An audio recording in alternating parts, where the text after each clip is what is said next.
오늘은 여호와께서 큰일을 행하셨다, 여호와께서 큰일을 행하셨다는 제목으로 하나님 말씀 나누겠습니다. 여러분, 오늘이 무슨 날입니까? 크게 대답해보세요. 무슨 날이에요? 추수감사절, Thanksgiving Day이죠. 예. 여러분, 농사를 지었나요? 씨를 뿌리고 모내기도 하고 피도 좀 뽑고 추수 때가 되어서 수확할 것이 있습니까? 우리는 논과 밭에 씨를 뿌려 직접 농사를 짓지 않지만 우리 손철구 선생님 방금 기도해 주신 것처럼 지나간 11달 동안 하나님께서 우리를 지키고 보호하시고 여기까지 인도하신 그 은혜에 감사하여서 우리 추수감사절에 우리 생활 중에 주님께서 주신 은혜와 복을 헤아려 보며 주께서 수확해 하신 은혜를 감사한 마음으로 이 추수감사절을 맞이하고 있습니다. 아침에 교회 왔더니 여기 이렇게 우리 선생님들이 지난 밤에 이렇게 잘 데코레이션을 해주셨어요. 우리가 농사지은 농작물은 하나도 없지만 이 풍성한 과일과 곡식들이 우리의 지난 한 해의 삶을 그 아름다운 결실을 잘 보여주고 있는 그림인 것 같습니다. 여섯 친구와 한번 이렇게 한번 물어보고 대답해 봅니다. 하나님께 감사한 점 3가지씩 지금 한번 이야기를 나눠봅니다. 2018년이 들어서 1월부터 11월 지금까지 하나님께서 주신 은혜가 있다면 무엇이 감사한지 3가지씩 옆 친구와 선생님과 함께 이야기 나누겠습니다. 시작!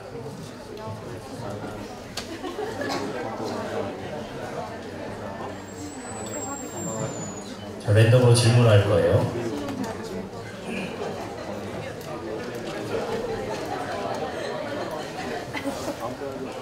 자, 선생님들 친구들에게 물어봐 주시고, 혼자 계신 선생님들 앞으로 좀 와서 애들한테 좀 질문도 해주시고.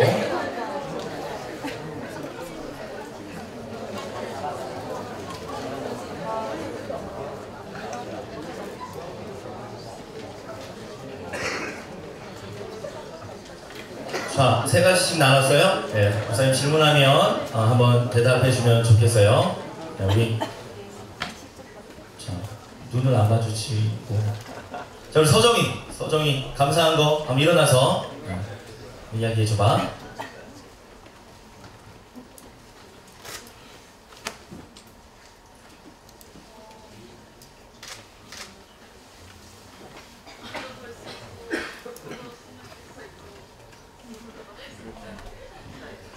제가 박수 한번 주세요. 네, 감사합니다.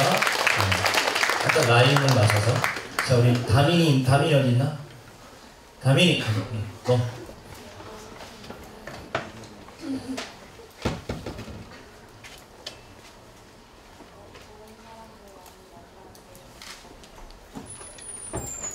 여기 우리도 포함되겠지? 크게.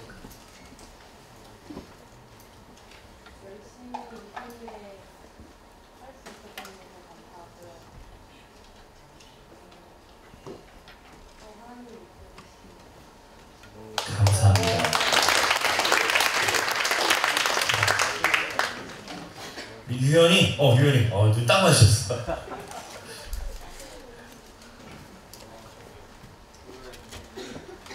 크게.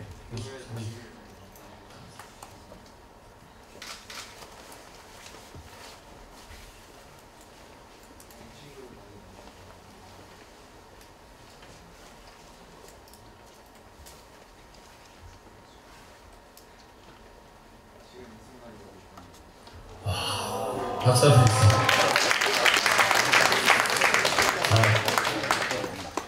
손 들고 발표할 사람? 그래, 형원이. 자, 형원이? 손 들었지? 여기.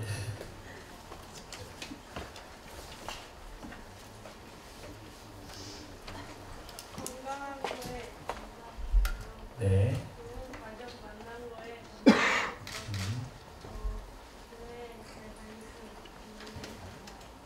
감사합니다. 자, 우리 한 친구만 더 한번 이야기해 볼까요?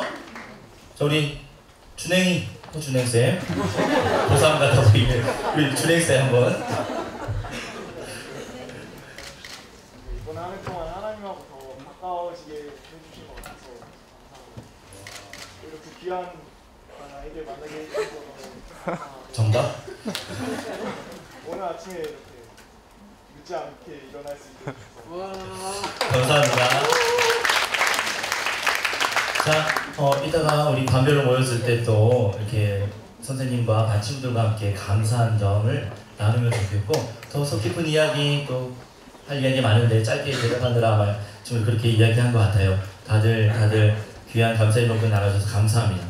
목사님도 설교를 준비하면서 이 추수감사절이 11월 셋째 주에 있는데, 아직 연말이 아니지만 이 추수감사절이 다가오면 지난 한 해를 돌아보게 되는데, 어떤 게 감사한가? 감사한 게 너무나 많지요. 제일 감사한 거, 목사님 고등부 목사라서 감사합니다. 목사님이 서울광역교회 참 좋은 교회에 와 부임해서 사역하는 거 너무 행복하고 감사한데, 그 중에서 내가 우리 청소년들 고등부를 맡아서 매주마다 이렇게 만나 말씀도 전하고 여러분들 볼 수 있다는 게 정말 감사합니다. 또 하나, 우리 귀한 선생님들과 함께 우리 한 부서를 맡아서 우리 우리 고등부에 오전과 오후에 합치면 70명의 선생님들이 계신데, 참 한 분 한 분 귀한 분들을 만나서 우리 여러분들을 섬길 수 있는 게 또한 감사하고, 마지막으로 우리 고등부 1, 2, 3학년 친구들, 그리고 연중에 계속 한 명씩 두 명씩 계속 방문해서 등록하는 새 친구들이 있어서 이 땅에 함께 예배할 수 있는 우리 청소년, 우리 고등부 여러분들이 있어서 정말 감사합니다. 모든 영광을 하나님께 올려드립니다. 우리 박수로 한번 감사드리겠습니다. 오늘 우리가 함께 읽은 시편 126편은요, 역시 지난주에 읽었던 121편과 마찬가지로 그 앞에 표제어가 있어요. 표제어로 뭐라고 되어 있지요? 무슨 노래요? 성전에 올라가는 노래다. 시편 120편부터 134편까지 15편이 성전에 올라가는 노래, 그 한 묶음으로 시리즈라고 했는데요, 성전에 올라가면서 부르는 노래예요. 언제 올라간다고 했죠? 이스라엘 백성들이 하나님께서 명령하신 절기에, 1년의 새 절기에 맞춰서 명절 때마다 올라가야 된다고 했어요. 어떤 명절이 있었습니까? 6월절, 네, 그 다음은 맥추절, 그 다음이 초막절이 되겠지요. 여러분, 추수감사절 성경에 나와요, 안 나와요? 왜 안 나오죠? 우리 교회가 매년 지키고 있는 추수감사절 왜 성경에 없죠? 그래요. 여러분, 사회시간에, 세계사 시간에 이미 학습한 바 있어서 대략 알 수 있는데, 추수감사절의 전통은 성경이 맞아요. 구약 성경에 6월절과 무교절, 그리고 맥추감사절, 맥추절, 그때는 오순절이기도 하고 칠칠절이기도 하며 신약엔 성령 강림절이기도 해요. 그리고 마지막 가을에 맞이하는 지금 계절에 초막절과 장막절, 거둔 수확물들을 장막 안에 창고에 이렇게 넣어둔다고 해서 수장절이라고도 부르는 초막절. 이 모든 절기는요, 다 감사의 절기였어요. 하나님께 감사하기 위해서 지키는 절기였기 때문에 이 추수감사절의 전통은 구약에 기록되어 있는 6월절과 맥추절과 초막절 전통과 동일한 거예요. 성경에 추수감사절을 이렇게 지켜라라고는 이야기하지 않았지만 하나님 앞에서 지키는 모든 절기는 감사절이었어요. 우리가 예배드리는 모든 예배는 하나님께 드리는 감사 예배예요. 우리가 주님께 드리는 모든 헌금, 11조든 감사헌금이든 주일헌금이든 모든 헌금은 다 하나님의 은총에 감사하는 감사 헌금인 거예요. 구약에는 이 초막절을 이렇게 쓰고 있어요. 신명기 16장 13절에 나와 있는데 여러분 아마 없을 거예요. 신명기 24장 말씀 있나요? 신명기 24장 18절에서 19절에 보니까 이렇게 쓰고 있습니다. 왜 감사해야 되는지 이야기하는 거예요. 너는 애굽에서 종 되었던 일과 내 하나님 여호와께서 너를 거기서 속량하신 것을 기억하라. 우리가 애굽에서 이스라엘 백성들이 400년 동안 종살이했어요. 노예 민족으로요. 이집트의 파라오 당시에 가장 강대한 국가의 노예 민족으로 400년을 살았어요. 그러다가 하나님의 특별한 은총으로 그들은 해방되게 됩니다. 모세라고 하는 위대한 지도자를 세워 하나님의 말씀에 순종하여 홍해를 건너 시내 광야를 지나 이스라엘 땅 가나안 땅으로 들어오게 되는데 그 시간이 40년 걸렸어요. 이렇게 애굽에서 종되었을 때 내 하나님 여호와께서 너를 거기서 속량하셨다. 건져주셨다. 구원해 주셨다. 그러니 하나님이 이 놀라운 구원의 은총을 너희가 기억하고 이미 구원받은 백성으로 하나님의 명령에 하나님의 말씀에 순종하라고 했어요. 그 명령은 하나님께 감사하는 거였고 구원받은 백성 하나님의 큰 은총을 입은 사람들이 받은 바 그 사랑과 감사를 이웃들과 함께 나누라고 한 말씀이에요. 19절에 이어서 보면 함께 읽어보겠습니다. 시작.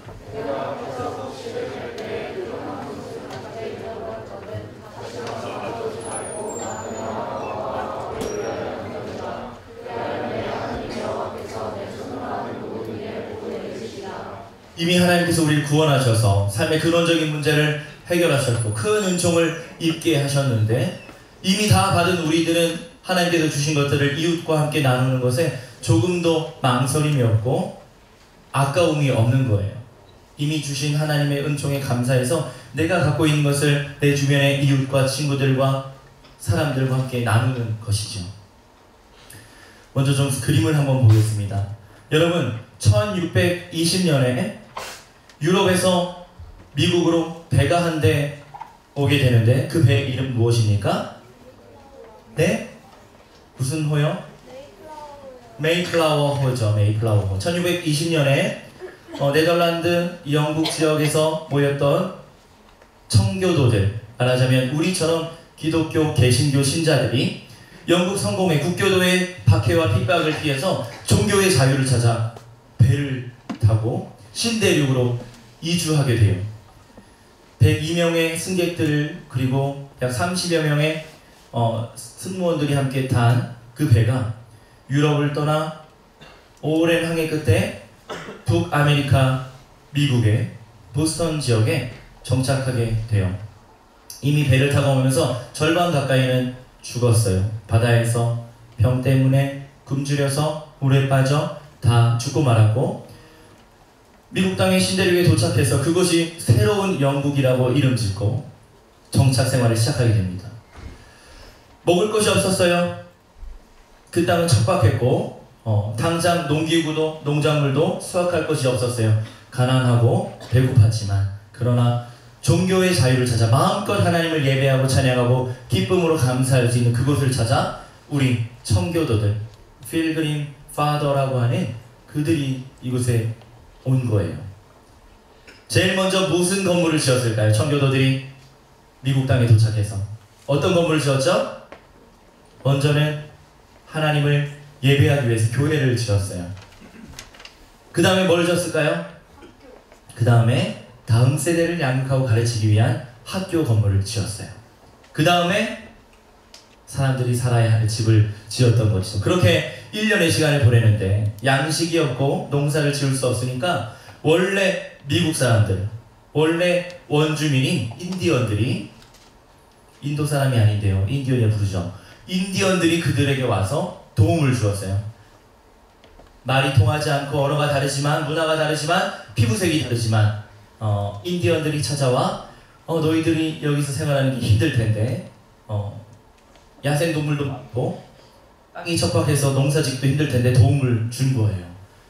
옥수수 농사, 호박 그 땅에서 잘 자라는 농작물들을 알려주고 농사질 수 도와줬어요. 1년 동안. 그래서 1년이 지나자 그때 인디언 추장이랑 그 추장을 따르던 인디언 용사들이 와서 청교도들 도와준 거예요.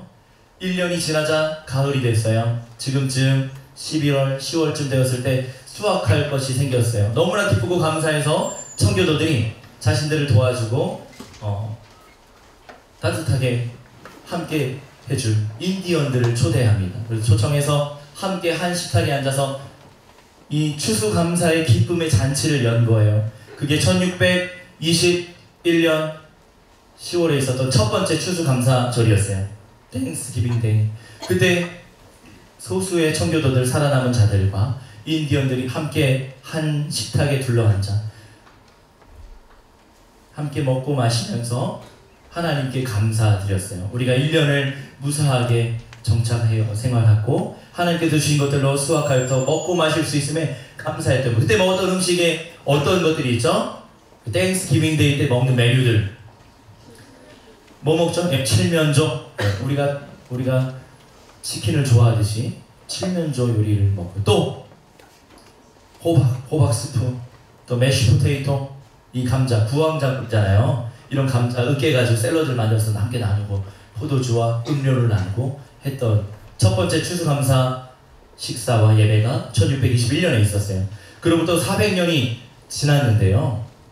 우리 한국교회는 성경에 나와 있는 절기는 아니지만 하나님께 감사드리는 그 감사의 전통을 이어받아 그리고 특별히 세계 교회사에 우리가 기억하고 기념하고 그 정신을 지키기 위해서 추수감사절을 정하여서 전 세계 교회가 가을이면 추수감사절 절기를 지켜 예배를 드리고 한국교회는 11월 셋째 주 주일 바로 오늘 하나님께 추수감사 예배로 드리고 있는 것이죠. 그렇게 생각해보면 우리가 농사 지은 것이 없지만 수확한 작물이 없지만 지난 1년 동안 나를 지켜주시고 보호하시고 함께해 주신 하나님께 감사할 이유가 너무나 많은 것이죠. 우리 친구들이 아까 일어나서 이야기했듯이 지금 여기 있다는 게 너무 감사하다. 오늘 아침에 깨워주셔서 예배드리러 올 수 있다는 게 감사하다고, 이 좋은 사람들과 함께할 수 있다고 하는 것이 감사하다고 고백한 것, 400년 전 청교도들이 그 척박한 땅을 개척하여 신앙의 자유를 찾아와서 드렸던 그 고백과 동일한 신앙 고백이라고 생각합니다. 사랑하는 고등부 친구들, 하나님께서 지난 한 해뿐만 아니라 짧지 않은 여러분의 10여 년의 인생 가운데 동행하셨고 지금까지 보낸 시간보다 앞으로 남은 평생의 삶 훨씬 많이 남아있는데 그 매 순간 매일의 삶 가운데 하나님이 반드시 지켜주시고 보호하시고 동행하실 줄 믿습니다. 본문으로 들어가겠습니다. 1절 말씀에 시온의 포로를 돌려보내실 때 우리는 꿈꾸는 것 같았다 했어요. 이스라엘 백성들이 출애굽하여서 광야를 지나 약속의 땅에 들어가는데 400년 동안 노예로 살던 내 아버지도 내 할아버지도 그 아버지의 아버지 그 할아버지도 다 노예로 살다가 난 태어나니까 노예 민족으로 태어나는 거예요. 그런데 그 민족을 하나님께서 이렇게 들어다가 가나안 땅 약속의 땅으로 옮겨주신 거예요. 그게 하나님의 구원의 은총이고 성량하신 은혜예요. 그런데 동일하게 오랜 시간이 지난 다음에 이스라엘 왕국이 멸망하게 됩니다. 하나님만 섬기고 하나님만 예배해야 되는데 이스라엘 백성들이 타락하여서 이방 종교 우상을 숭배하는 그런 배교의 죄를 짓게 됐어요. 불순종의 죄를 지었어요. 그럴 때 북이스라엘은 아수르라고 하는 제국에 멸망당하고 남유다는 바벨론에 멸망당하여 포로로 끌려가게 돼요. 우리가 잘 아는 다니엘과 세 친구들은 바벨론으로 끌려간 유다의 남유다 왕국의 사람들이었어요. 그 사람들이 70년의 시간이 흐른 다음에 하나님의 때가 되자 다시 포로가 귀환하여 예루살렘 땅으로 이스라엘 땅으로 돌아오게 되는데 그때 시온의 포로 바벨론 포로 유수 시온의 포로가 다시 예루살렘 이스라엘 땅으로 돌아올 때 우리는 꿈꾸는 것 같았도다. 불가능할 것 같고 내 인생 가운데 절대 일어나지 않을 것 같았던 절망적인 상황이었는데 하나님께서 일하시고 역사하시니까 마치 꿈처럼 마치 환상처럼 밤에 간절히 소망하다가 꿈꿨던 것처럼 그 꿈이 이루어지는 그것을 보면서 마치 내가 꿈꾸는 것 같았다고 하나님의 놀라운 은혜를 노래하고 있는 거예요. 그때 우리 입에는 웃음이 가득했고 2절 말씀입니다. 혀에는 찬양이 가득했다. 여호와께서 그들을 위하여 우리를 위하여 큰 일을 행하셨다. 이렇게 찬양하고 있는 것입니다. 우리 4절 말씀 함께 읽어보겠습니다. 4절입니다. 시작.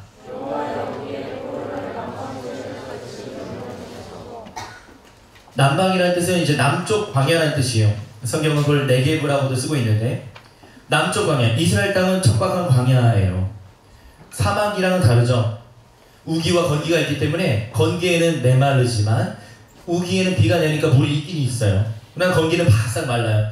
그래서 협곡이 말라버려서 건곡이라고 하죠. 수분이 없고 습기가 없는 땅이죠.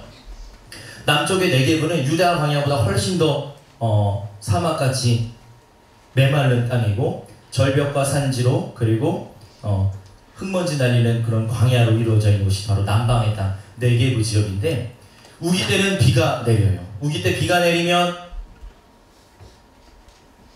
짧은 시간 강한 비가 내립니다. 이른 비와 늦은 비, 때에 따라 돕는 비가 내려야만 그 땅에서 농사도 지을 수 있고 생물도 살아갈 수 있고 사람도 생수를 얻을 수 있는데, 그 강한 비가 내리면 우기 때 비가 한번 오고 나면 메말랐던 네게브 광야에 큰 물줄기가 생겨요.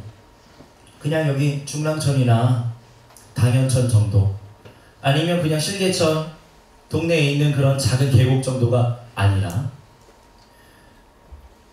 하늘로부터 쏟아지는 비가 땅에 흡수되어서 머금고 있는 물들이 지하수가 되고 안반수가 되고 그 협곡을 이뤄서 흙과 바위, 돌을 밀어낼 정도로 거대한 물줄기가 세차게 흘러가게 되는데, 여호와여 우리의 포로를, 바벨론에 끌려가서 절망적이었던 포로들이 다시 이스라엘 예루살렘 땅으로 돌아올 때, 포로들이 귀환할 때 마치 남방 시내들 같이 돌려보내소서. 사람이 결코 막을 수 없는 거대한 자연의 힘이에요. 그래서 지난 5월 달에, 그때가 우기인데요, 목사님 자주 이스라엘 신문을 보는데요, 히브리어 신문이라 다 잘 읽지 못해요. 그런데 이제 읽다 보니까 젊고 예쁜 청년들 5명 얼굴이 실려 있었어요. 타이틀에. 내용을 보니까 우기 때 유대아 광야에 갑자기 물이 불어나서 그 세찬 물줄기에 쓸려서 그 5명의 청년이 유대 광야에서 트레킹하다가 희생되었다, 그런 기사가 나왔어요. 매년 그런 기사가 자주 나옵니다. 그만큼 광야에서 한번 비가 내리면 그 물줄기를 피할 수 없을 정도로 거대한 물이 흐르고 마는데, 이것은 인간으로서는 극복할 수 없고 저항할 수 없고 이길 수 없는 자연의 큰 힘. 하나님께서 우리에게 은혜를 주실 때, 포로를 돌려보내실 때, 우리를 구원하실 때, 우리에게 은혜를 쏟아주실 때, 우리로서는 막을 수 없고 거부할 수 없는 불가항력적인 하나님의 은총이 하늘로부터 쏟아져 내린다는 거예요. 여호와 우리의 포로를 남방 시내들 같이 돌려 보내소서. 우리 사랑하는 고3 친구들, 아마 입시나 취업, 진로 때문에 고민도 많고 간절히 기도할 텐데, 여러분들이 이번 주 중에 보내준 많은 문자, 또 여러분들 부모님들이 또 목사님에게 문자를 많이 보내주셨는데, 아이들이 말씀을 붙잡고 수능을 보고 돌아오고 또 남겨진 수시와 정시와 취업 과정들을 이렇게 준비한다는 이야기와 고백들을 들으니까 목사님 참 감사한 마음이 많이 들었어요. 어떤 엄마가 장문의 문자가 왔어. 여기 있을 거예요. 아이가 지난주에 우리가 나눠줬던 그 수능 응원 간식에 두려워하지 말라, 내가 너와 함께하랍니다, 내가 너에게 명령한 것이 아니냐, 강하고 담대하라, 이 말씀을 붙잡고 수능을 보았는데 두렵고 떨리는 마음이 있었는데 간식을 먹으려고 딱 폈다가 그 말씀을 보고, 하나님께서 나보고 두려워하지 말라고 강하라고 담대하라고 명령했으니까 두려워하지 말아야지 하고 시험을 잘 봤다고 어머니를 통해서 긴 간증을 들었어요. 우리 고3 친구들 뿐만 아니라 여기 있는 모든 우리 고등부 친구들, 우리 인생 중에 하나님께서 우리와 함께 하심으로 강하고 담대하고 두려움 없는 마음으로 주님의 놀라우신 은총을 마음껏 누리는 복 있는 인생 되시기를 예수님의 이름으로 축원합니다. 이때 이 감사의 절기에 하나님께서는 우리에게 이런 명령을 하셨어요. 주님께서 주신 감사와 은혜를 나만 누리지 말고 이웃과 함께 나누라고요. 그래서 고아와 나그네 과부들에게 그 사랑과 은혜를 나누라고 이야기했어요. 목사님 어제 경기도 북부 지역에 있는 보육원에 다녀왔어요. 보육원은 옛날에는 고아원이라고 불렀어요. 28명의 고아들이 함께 생활하고 있었어요. 선생님들 몇 명과 함께. 지난주까지 연락할 때 27명이라고 그랬는데 어제 가니까 한 명, 새 식구원으로 28명이 되었어요. 선생님, 제일 어린 막내가 누구예요? 했더니 한 어린 아기를 안고 왔어요. 생후 7개월 된 예쁜 아기였어요. 그 아기를 안고 한참을 기도했어요. 이제 7개월밖에 안 됐는데 엄마 아빠가 없어서 고아원에 온 거예요. 하나님, 이 아가의 평생의 삶에 하나님께서 친히 엄마 아빠가 되어주세요. 28명 아이들 다 안아줬어요. 만 4세 5세부터 고3까지 있어요. 고3 졸업하면 보육원을 나가야 돼요. 독립해야 되는 거예요. 선생님 여기 고3 친구들 혹시 있습니까? 2명이 있다고 했어요. 그 친구들 따로 만나고 싶다고 해서 불러서 이야기를 나눴어. 수능 봤니? 잘 봤니? 수시 원서 어떻게 됐니? 한 친구는 입시를, 한 친구는 취업을 준비하고 있었어요. 생계를 책임져야 되기 때문에 엔지니어가 되겠다고, 기술학교에, 기숙사가 있는 기술학교에 가서 취업을 준비하겠다고 이런 이야기들을 듣는데 우리 고3 친구들 생각이 많이 났습니다. 이제 몇 달 있으면 보육원에서 나가야 돼요. 혼자 살아야 돼요. 그 아이들도 붙잡고 안수하여 기도해주고 왔어요. 어제 참 감사한 마음이 많이 들었어요. 그 아이들을 이렇게 따뜻한 사랑으로 돌볼 수 있는 선생님들과 시설이 있다는 게 감사했고, 한편으로는 우리 고등부 아이들이 이곳에서 예배드리고 있다면 적어도 가정과 환경이 여러분은 각자가 다 다양하고 다르겠지만, 또 집안에 가면 또 나름대로 어려움들이 다 있겠지만, 그러나 보육원 시설이 있지 않고 부모 곁이나 보호자 곁에서 생활하면서 주일날 이렇게 와서 함께 모여 즐겁게 기쁨으로 예배할 수 있다는 사실, 고등부 친구들이 기억했으면 좋겠고, 그것이 하나님께서 주신 또 하나의 감사의 조건이었으면 좋겠어요. 물론 이제 그 아이들에게는 하나님께서 다른 영역과 부분에서 또 다른 은혜로 채워주실 거라 믿습니다. 그 전날 금요일에는 저 용산에 있는 난민들을 만나러 갔다 왔어요. 우리 땅에 온, 우리나라에 들어온 외국인 나그네들이죠. 하나님께서 이 감사의 절기에 고아와 과부, 나그네를 돌보라고 했기 때문에 그 말씀에 순종해서 우리 교회를 통해서 그런 일들을 섬기는데, 목사님이 그 일을 맡아 섬기게 됐어요. 몇 개월 전으로 생각하는데 예멘 지역에서 그 내전을 피해서 난민 400여 명이 제주도에 들어왔어요. 우리나라는 난민지위를 쉽게 인정해주지 않으니까 그냥 인도적인 체류 허가를 해줘서 한국 땅에 아직 머물고 있어요. 난민지위를 얻지 못했죠. 그런데 그 난민들 중에 일부가 일자리를 구하기 위해서 용산에 올라왔는데, 예멘 난민들이 살고 있는 쉘터, 그 쉼터를 찾아갔어요. 4명의 청년들이 함께 생활하는데 좁은 방에 2층 침대를 놓고 바닥에 누워서 생활하고 있었어요. 그 중에 녹화가 되고 있나요? 네, 그래서 그 친구들과 함께 교제하고 3번 찾아가서 집을 얻어주고, 새 집을 통해서 이렇게 이삿짐을 마련했어요. 침대가 필요하면 침대를, 책상과 컴퓨터, 또 가구들, 또 수저와 숟가락 하나하나까지도 장을 봐서 살림을 살 수 있도록, 한국에서 정착하고 취업하고 이 땅에 나그네로 왔지만 불편하지 않게 살 수 있도록 난민들을 섬기고 왔어요. 개인적으로 한 일이 아니라 여러분들이 드린 헌금으로, 여러분들의 부모님들이 드린 헌금으로 교회를 통해서 하나님의 사랑을 이렇게 나누고 있습니다. 그래서 오늘도 추수감사절인데 우리 고등부 친구들이 드린 추수감사 헌금은 이 아름다운 전통을 따라서 구제하는 일에 쓰고 싶어요. 얘기할 시간이 없어서 이야기 못하지만 다음에 보고를 하면 우리의 도움이 필요한, 하나님의 사랑이 필요한 사회적인 약자들, 이웃들에게 그 사랑을 흘려보내고 여러분들에게 다시 한번 이렇게 자세하게 보고하도록 할게요. 말씀의 결론을 맺겠습니다. 스바냐서 3장 17절 말씀이에요. 이 말씀을 읽다가 많이 하나님의 은혜에 감격했어요. 우리 함께 읽어봅니다. 시작!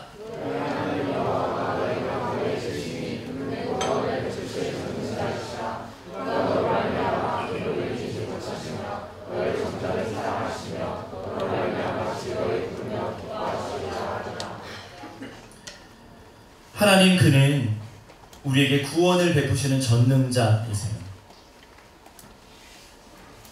하나님의 독생하신 아들 예수 그리스도를 십자가에서 내어주시면서 우리에게 전부이신 아들 예수님까지 주셨는데, 그 이상의 것들 하나도 아낌없이 하나님 우리에게 주실 거예요. 그런데 우리가 그 하나님의 은혜와 은총에 감사해서 기뻐할 뿐만 아니라 우리를 바라보시고 지금 예배드리는 우리 고등부 친구들을 지켜보시는 하나님께서 그가 우리로 말미암아 기쁨을 이기지 못하시며, 바로 지금 예배드리고 있는 여러분들, 우리를 잠잠히 사랑하시며 우리로 말미암아 즐거이 부르며 기뻐하시리라. 우리가 하나님을 기뻐하는 것뿐만 아니라 하나님께서도 우리를 바라보시고 주목하시며 기뻐하신다는 거예요. 지금 이 시간 하나님께서 서울광역교회 고등부 이 예배를 주목하고 계신 줄 믿습니다. 하나님의 기쁨이 되는, 하나님을 영화롭게 하는 하나님께서 우리를 바라보실 때, 여러분들이 예배드리고 감사하며 기도할 때, 여러분들을 바라보실 때 여러분으로 말미암아 그 기쁨을 이기지 못하여 큰 기쁨으로 하나님께서 한박 웃음을, 넘털 웃음을 짓는 그런 복된 우리 보등부 친구들, 그런 복된 인생 되시길 예수님의 이름으로 간절히 축원합니다. 축복합니다. 기도하겠습니다.